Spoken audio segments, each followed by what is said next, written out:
ഈശോ മിശിഹായ്ക്ക് സ്തുതിയായിരിക്കട്ടെ. ക്രിസ്തുവിൽ എത്രയും സ്നേഹം നിറഞ്ഞ സഹോദരി സഹോദരന്മാരെ,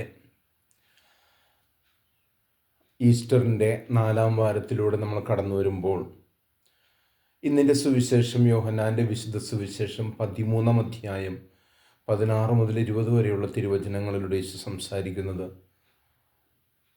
ഇത്രയും ദിവസങ്ങളിൽ തന്നെ അയച്ചവനെക്കുറിച്ചുള്ള സാക്ഷ്യം യോഹന്നാൻ്റെ സുവിശേഷത്തിലൂടെ നാം ശ്രവിക്കുമ്പോൾ ശിഷ്യന്മാരുടെ പാദങ്ങൾ കഴുകിയതിന് ശേഷം ഈശോ അവരോട് സംസാരിക്കുകയാണ്. ഞാൻ നിങ്ങളെ അയക്കുന്നത് പോലെ പിതാവ് എന്നെ അയച്ചിരിക്കുന്നതിനാൽ തന്നെ അത് സത്യമുള്ള കാര്യമാണ്.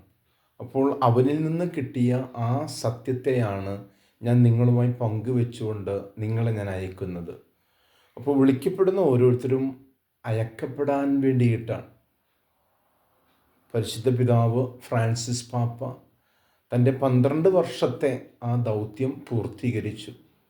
വിളിക്കപ്പെട്ടവനായിരുന്നു, അയക്കപ്പെട്ടവനാണ്, സകല ജനതകളോട് സംസാരിച്ചു. ഇത് തുടർച്ചയായി പത്രോസിൻ്റെ ആ അധികാരത്തിലേക്ക്, അല്ലെ പത്രോസിനാൽ പിൻഗാമിയായിട്ട്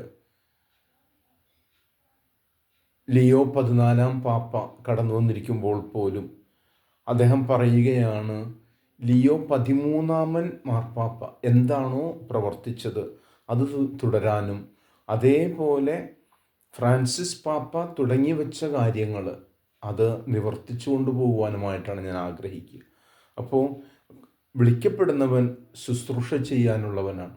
ആയതിനാൽ നമ്മൾ ഓരോരുത്തരെയും വിളിയിൽ നമുക്ക് കൂടുതൽ അർത്ഥവത്തായ വിധത്തിൽ മുന്നോട്ട് നീങ്ങുവാനായിട്ട് പരിശ്രമിക്കാം. ദൈവം നിങ്ങൾ ഓരോരുത്തരും അനുഗ്രഹിക്കട്ടെ. ആമേൻ.